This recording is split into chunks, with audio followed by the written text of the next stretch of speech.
Hello everyone, Mr. Happy here, and in this video, we got more screenshots. What else am I supposed to say? We got more job ability screenshots for Stormblood.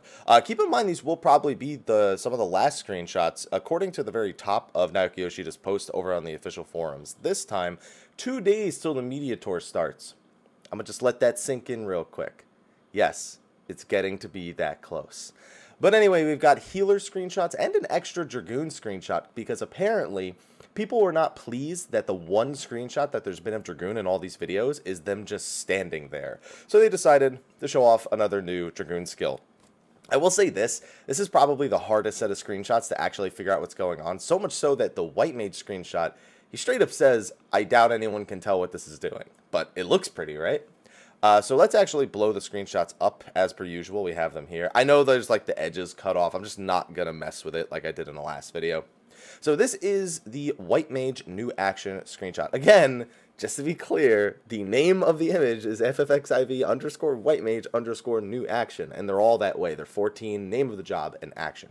So they aren't like emotes or anything like that. Plus, Yoship straight up says it if you do the Japanese to English translation. So, I mean, he's right. I have no idea what's going on here. I will say this, though. This doesn't look like something as underwhelming as kind of what we saw out of the benchmark trailer from White Mage, which a lot of people, I mean, pretty much couldn't even figure out what it did. Some people thought it was like an AoE Tetra. Some people thought it gave some sort of counter effect buff to all the people around them. This looks like it's more powerful. So the question is it what White Mage needs? Because White Mage is falling behind in utilities to both Scholar and Astrologian as of all these recent patches with the buffs to Astrologian. So this needs to really fall into that manner. Is it a self-buff because it's just around them? Will it look different when other party members are around? Unfortunately, all we can say is, as Yoship said, it looks pretty. So you look pretty. You look pretty, Yoship. Now, this one is a little more interesting. So this is, I'd like to point out that they're pointing at the cards. I don't think that actually matters. I don't think this is select a card, which is actually the first place my mind went when I see his character pointing at the card in front of them. Because it kind of more looks like they're pointing in between the two cards in front of them. So I don't know, maybe it is. But let's see, we have 1, 2, 3, 4, 5, 6, 7, 8. So this deck also includes the Lord and the Lady, which are the two cards that you see in the benchmark trailer. People think that the Lord might allow you to place an effect on an enemy, a debuff of some kind, and people think the Lady might change up something else in some case. It's, again, hard to tell, but these are just, the cards are circling around you. We have so many animations that look like that, so it's hard to really tell. The pointing just, unfortunately, makes me think it's select a card, but also you can see you can't actually see the faces of the cards all that well, so it would have to be like some sort of buff icon. I'm actually going to say that they probably wouldn't do this because Astro would just pick the balance every time. I mean, I guess I shouldn't say that. If you could pick your card and like actually have a bowl for like interesting scenarios, I'd maybe, but let's be honest, most people would just pick the balance, so why even give a pick a card? But I think it's interesting to see they have the 8-card deck as opposed to the 6-card deck. Well, I shouldn't even say that because the deck is a lot more cards than that, but of the cards we actually see.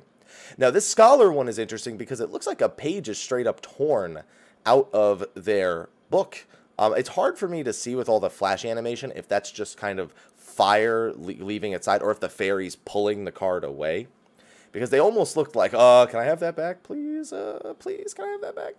Oh, no, the fairy's behind them, under their butt. Yeah, there we go. Look, find the fairy. The fairy's at the bottom left. So, yeah, the page is just flying away and creating some sort of additional effect. I can't even begin to think lore-wise what you would tear out of that book and sacrifice to perform some sort of effect. But, I mean, it's different from what they have now. I've never seen them tear the page out of their book. It was just like, close, done. Okay. And it's so powerful, apparently, the fairy is afraid in the bottom left. So, well, again, unfortunately, it's impossible to tell what's going on in these healer actions, really. The Astro is the one we have the best bet. This one we can visually see what's going on, but that's about all we're going to get. And then again, because of the Dragoon picture from the other day where he's just standing there, people asked for a screenshot of Dragoon. So this animation looks to me like a super... What's the name of their lance throw ability? Is it lance throw? I don't know. Throwing spear or something? I don't know. This looks like a super version of that animation, but I actually kind of want to log in and see what animations this resembles.